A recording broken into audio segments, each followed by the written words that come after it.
Et bienvenue dans la chaîne de Mathématiques Sciences. Aujourd'hui, je vais présenter et expliquer une nouvelle vidéo, qui est une vidéo tout simplement en mathématiques pour les secondes. Et dans cette vidéo de mathématiques pour les secondes, on va tout simplement voir le signe d'une fonction affine. Ok. Donc, on va continuer un petit peu le travail entamé donc depuis le départ sur les fonctions affines, sur les fonctions de référence. Ici, donc, on va voir un petit peu les fonctions affines, leur signe. Ok. Bravo. Donc, on va étudier ici le signe d'une fonction affine. Et donc, bravo. De là, après, je vous proposerai un petit exemple. Et comme ça sera carré dans l'axe. Ok. Bravo. Donc, dans un premier temps, on va déjà voir tout simplement quel signe, comment le signe de la fonction affine est. Ok. Bravo. Et donc, si vous regardez un tout petit peu, bravo, ne serait-ce que, par exemple, des courbes représentatives d'une fonction affine. Ok. Bravo. Donc là, j'en ai mis une d'une fonction affine dont A est positif. J'en ai mis une autre dont A est négatif. Et bien, si on regarde un petit peu, et elles n'ont pas la même allure. Ok. Il y en a une qui monte, il y en a une qui descend. Ok. Bravo. Donc, on dit donc il y en a une qui est croissante et l'autre qui est décroissante. Donc, au niveau du signe, il y en a une qui fait d'abord négatif puis positif. Ok. Ça, c'est le cas où A est positif.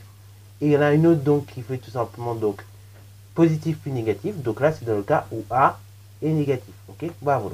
Et donc, là, c'est ce qu'on peut constater. Maintenant, donc, tout simplement dans le second temps, on va essayer de voir qu'est-ce qui se passe réellement pour le signe de la fonction affine. Ok. Quand cette fonction affine s'annule. Parce que oui, en fait, la fonction affine, elle va s'annuler en une valeur précise. Alors donc, justement, si on prend une fonction affine, ok, voilà. Donc, une fonction affine qui s'écrit bien évidemment sous la forme ax plus b, ok, voilà, avec a et b de réel. Alors, du coup, si on prend une fonction affine, comme je disais, qui est définie sur R par f de x égale à x plus b avec a et b de réel, alors il va se passer la chose suivante. F, ok, voilà, f va s'annuler en moins b sur a, ok, f s'annule en moins b sur a. Et donc, dans le cas où tout simplement a est positif, ok, voilà, si a est positif, alors dans ce cas-là, dans un premier temps, f sera négatif puis positif, ok, voilà. Et dans un second temps, si tout simplement b, enfin a donc est négatif, ok, donc inférieur à 0, dans ce cas-là, ce coup-ci, vous aurez d'abord du positif, ok, jusqu'à moins b sur a, et ensuite la fonction sera négative de moins b sur a jusqu'à plus infini, ok, voilà, donc, manière très simple de retenir ces propriétés, on dira que tout simplement, en fait, de moins l'infini jusqu'à moins b sur a, et dans ce cas-là, tout simplement, la fonction f sera du signe de moins a, ok, voilà, donc ce sera le signe de l'opposé de a, et donc de moins b sur a jusqu'à plus infini, et dans ce cas-là, la fonction f sera du signe de a, ok, voilà. Donc si a est positif, et dans ce cas-là, de moins b sur a jusqu'à tout simplement plus infini, la fonction sera positive.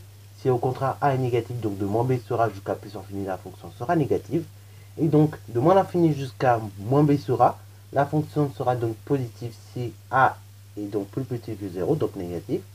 Et si au contraire a est positif, de moins l'infini jusqu'à moins b sur a, la fonction sera tout simplement négative. Ok, bravo. Alors donc ça c'est pour tout simplement la propriété. Maintenant donc on va tout simplement la démontrer. Vous allez voir, elle n'est pas très difficile à démontrer. On va la démontrer point par point. Ok, c'est parti mon client. Alors du coup on va démontrer cette propriété. Et donc déjà on va se placer dans un premier point. Si a est positif, ok, voilà. Alors si a est positive, qu'est-ce qu'on sait au niveau des fonctions affines également?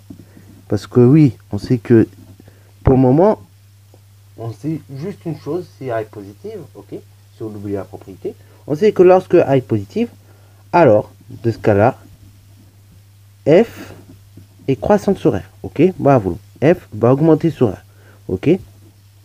Ça, c'est ce que l'on sait pour le moment au niveau des fonctions affines, lorsque a est positif, ok, bravo. Donc, du coup, si a est positif, f est croissante sur r, et dans ce cas-là, ça veut dire que si on a la chose suivante, on a donc un réel x qui est tout simplement supérieur à moins b sur a, alors on aura la chose suivante, on aura dans ce cas-là tout simplement f de b, enfin f de x pardon, qui sera tout simplement supérieur à f de moins b sur a. Ok, voilà. Or, justement, on a la chose suivante. Or, f de moins b sur a, on a dit que c'était égal à 0. Donc ici, f de x, forcément, comme on a dit qu'il était différent de moins b sur a, en l'occurrence, donc il était plus grand que f de moins b sur a, et bah, dans ce cas-là, f de x sera forcément positif. Ok, voilà. Ok, donc là, déjà, on sait que de moins b sur a jusqu'à plus infini, la fonction est positive. Ok, maintenant, donc, on va voir, toujours si a est positif, ce qui se passe lorsque bah, on a la chose inverse. En revanche, donc, si x inférieur à moins b sur a, alors de ce cas-là, dans le cas d'une fonction croissante, f de x est inférieur à f de moins b sur a. Ok, bravo. Ça, c'est la définition. Or, justement, on a dit que tout à l'heure, f de moins b sur a, c'était tout simplement égal à 0. Donc, cela signifie que f de x, comme f de moins b sur a vaut 0, et comme f de x est inférieur à f de moins b sur a, bah, dans ce cas, f de x sera inférieur à f de moins b sur a, autrement dit donc à 0, f sera négatif. Ok, bravo. Donc là, on peut constater en effet que la propriété se vérifie bien, se justifie bien, lorsque tout simplement on a la chose suivante. Lorsque tout simplement a est positif, dans ce cas-là, la fonction est croissante de moins b sur a jusqu'à plus infini, et tout simplement, enfin la fonction est positive, pardon, de moins b sur a jusqu'à plus infini, et en revanche, la fonction est négative, donc de moins l'infini jusqu'à moins b sur a. Ok, voilà. Et dernier cas, éventuellement, c'est si on a la chose suivante, c'est si tout simplement donc on a x, voilà, x qui vaut tout simplement moins b sur a, et bah on verra, on dira que de ce cas-là, ce qui va se passer, c'est que tout simplement f de x sera égal à f de moins b sur a. Autrement dit, donc, 0. Ok, bravo. Voilà, donc ça, c'est ce qu'on a démontré dans la première partie. Donc là, on a également démontré une chose, c'est que tout simplement, ici dans le cas, on aurait une fonction constante. Ok, voilà. Enfin, on a démontré également autre chose, c'est que si on a x, ok, qui vaut donc moins b sur a, et bien là, de ce cas-là, f de x vaut 0. Ok, bravo. Ça également, c'est une deuxième des choses qu'on a démontré. Alors maintenant, donc, on va essayer de voir le cas où justement a est donc tout simplement négative. Ok, voilà. Donc si a est négative, donc plus petit que 0, il va se passer la chose suivante. Alors, de ce cas-là, la fonction f est décroissante sur r. Ok, ça, c'est la définition. Et donc, si vous avez une fonction décroissante sur r, ça veut dire que si, de ce cas-là, on a la chose suivante. Si on aurait tout simplement x qui est strictement supérieur à moins b sur a, alors dans ce cas-là, on a la chose suivante. Alors tout simplement, on a f de x qui est strictement inférieur à f de moins b sur a. Autrement, or justement, on a dit la chose suivante tout à l'heure. Or, f de moins b sur a, ok, voilà, on a dit qu'il vaut 0. Donc, f de x serait inférieur à f de moins b sur a, ce qui veut dire qu'il serait inférieur à 0. Ok, voilà. Ça, c'est la première des choses. Deuxième des choses, si en revanche, x est inférieur à moins b sur a, dans le cas d'une fonction décroissante, on aurait dans ce cas-là f de x qui est tout simplement supérieur à f de moins b sur a. Ok, voilà. Or, justement, on a dit tout à l'heure, f de moins b sur a vaut 0. Donc, tout simplement, f de x est plus grand que f de moins b sur a, c'est-à-dire plus grand que 0. Ok, cela, donc, comme ça, donc, on a pu démontrer qu'en fin de compte de ce cas-là, si on regarde un petit peu, ça permet d'affirmer que f est négative, donc tout simplement, dans le cas où a est négative, donc f sera négative tout simplement de moins b sur a jusqu'à plus infini. Ok, voilà. Donc f est négatif sur moins b sur a plus infini. Et dans le cas où a est négatif, toujours, f est positive. Donc cette fois-ci, sur moins l'infini, moins b sur a. Ok, voilà. Donc là, les propriétés que je vous disais tout à l'heure, elles vont se vérifier encore. Ok, voilà. Et donc on pourrait avoir un dernier cas également, donc le cas d'une fonction constante. Cette fois-ci, donc si a tout simplement égal à 0, bah de ce que là, tout simplement, en fait, la fonction là, elle va être du signe tout simplement de b. Ok, voilà.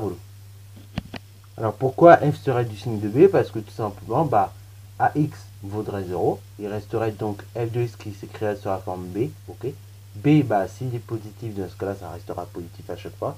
B, s'il est négatif, ça restera négatif à chaque fois. Ok, bravo. Alors du coup, ça c'est pour la démonstration. Maintenant, donc, on va tout simplement ici voir comment on peut dresser le tableau de variation, enfin, pas le tableau de variation, ce coup-ci, mais le tableau de signe d'une fonction affine. Ok, bravo.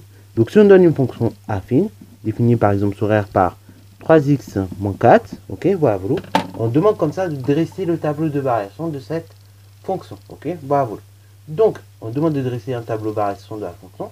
Donc là, enfin, de tableau, pardon, de signe de la fonction. Donc là, très clairement, premier réflexe que vous devez avoir en tête, c'est tout simplement de résoudre une équation. Ici, donc, on va résoudre f de x égale 0.